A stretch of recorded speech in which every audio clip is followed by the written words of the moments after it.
This Civic Media podcast is sponsored by UW Organ and Tissue Donation. Organ donations are desperately needed, and now is the right time to become an organ donor. Talk to your family. Get the dot. Save lives. Go to heroicdeed.com. This is your WCFW Daily News Roundup for 105.7 CFW in Chippewa Falls and 93.5 The Tap in Eau Claire.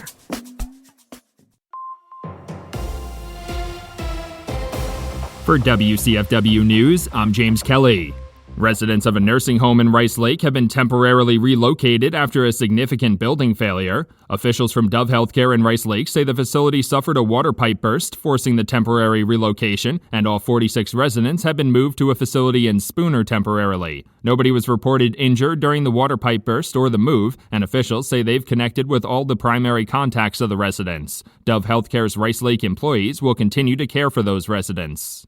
The Dunn County Health Department hosted their 2024 Health Done Right kickoff event last week, sharing the results from a community survey on health needs in the area. Health officials say the survey results show access to healthcare, childcare, and housing are the biggest concerns facing area residents. Many also said the closure of the HSHS hospitals in the Chippewa Valley earlier this year has caused added difficulty. The Dunn County Health Department and United Way, St. Croix, and Red Cedar Valleys have partnered to address those concerns.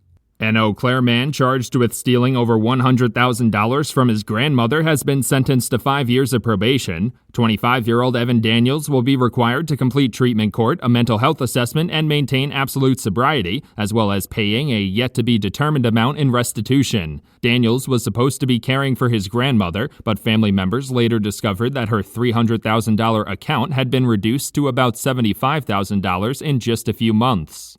In addition to their requested budget increase, the Wisconsin Public Defender's Office is asking the state to add limits to some criminal charges to reduce how often they're filed. According to their proposal, the Wisconsin Department of Administration wants a more concise definition of criminal disorderly conduct and to do away with state criminal charges for marijuana possession. Officials from the state public defenders say the changes could save their agency as much as $8 million in 2027 with significantly reduced caseloads.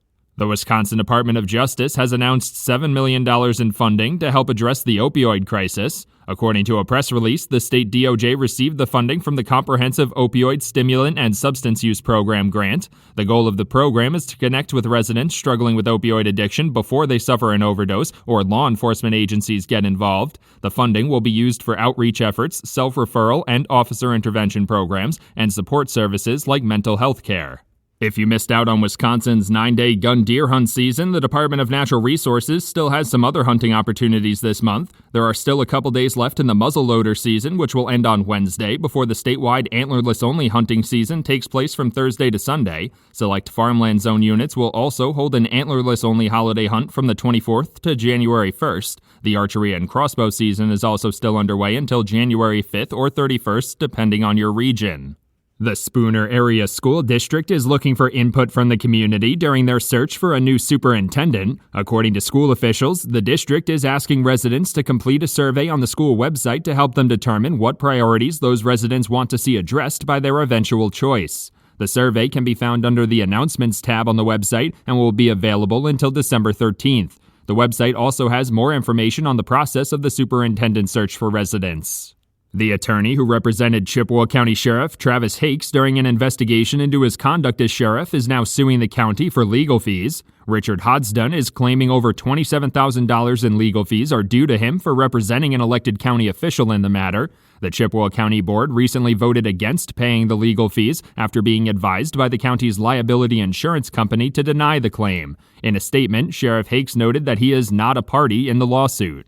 The Wisconsin Department of Natural Resources is now accepting applications for grant funding to expand the recreational fishing community. According to a press release, the DNR is offering reimbursement grants of up to $5,000 for things like angler education programs, accessible fishing training, and camp fishing programs for kids. Funding for the Angler Recruitment, Retention, and Reactivation Program comes from the Federal Sport Fish Restoration Fund. A total of $30,000 is available for distribution among grant applicants. Wisconsin Governor Tony Evers says he will not deploy National Guard troops to assist in President-elect Donald Trump's proposed plan to deport illegal immigrants. Governor Evers told reporters in Madison that the best way to solve the country's immigration system is with legislation, and questioned the effect that mass deportation would have on industries like agriculture. The promise of mass deportations was a staple in the Republican campaign strategy this fall, but Governor Evers says the state will do everything it can to prevent that. For WCFW News, I'm James Kelly.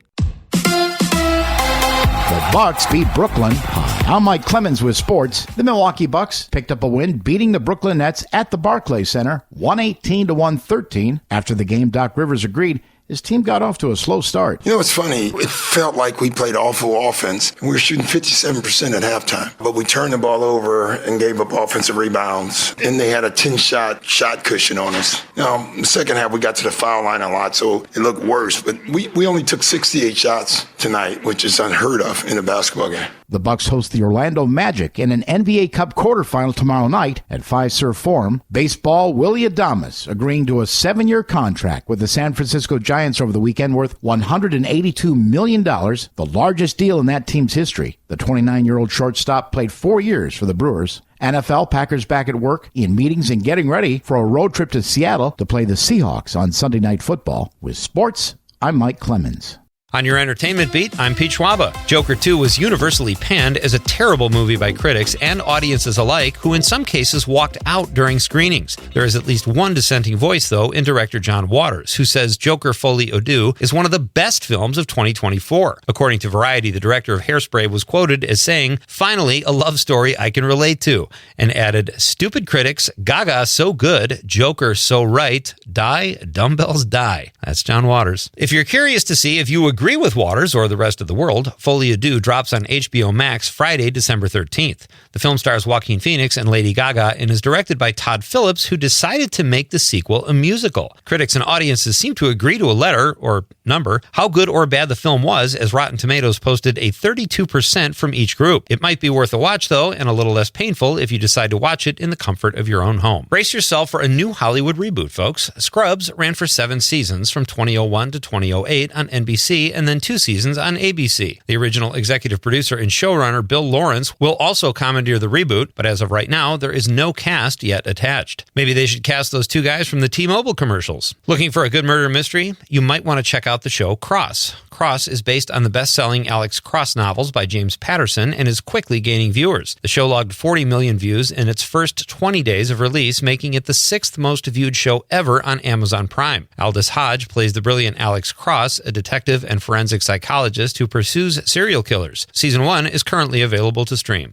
There's always a decision to be made on New Year's Eve as to where to watch the countdown or who to listen to. Variety reports that CNN has confirmed that Anderson Cooper and Andy Cohen will host the network's New Year's Eve live event. Not a big surprise, really, as this will be their 8th year in a row hosting the event from Times Square. Coverage begins at 8 p.m. Eastern Time and goes past midnight, or until you tell your kids it's midnight and put them to bed. Don't you hate it when you're trying to have a good old-fashioned fistfight and a Mariah Carey concert breaks out? Let's reverse that. Fans at a recent Mariah Carey concert got into a Donnybrook while she was singing her All I Want for Christmas Is You at the end of the show. A 20-second clip of the incident went viral and shows people how not to behave at a concert, how not to fight, and how not to frame yourself in a video. For more showbiz fun, tune in to Nightlight with me, Pete Schwaba, weeknights from 6 to 8 p.m. on the Civic Media Radio Network.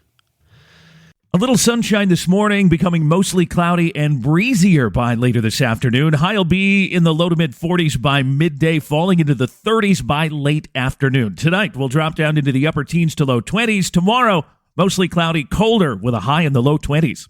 I'm meteorologist Sean Cable. Right now, it's 31. That's your WCFW and the TAP Daily News Roundup from Civic Media. Subscribe to this podcast on Spotify, Apple, or wherever you find your podcasts. Find more news at WCFW.FM or thetap.fm. The national news cycle never stops, but it can be hard to find news about your local community. Civic Media is dedicated to providing quality local and state news coverage across Wisconsin. With the Civic Media app, you can get notifications about local stories that matter to you and your community. Find the free Civic Media app in your phone's app store and choose notifications from the menu to tell us what kind of news you want to hear about.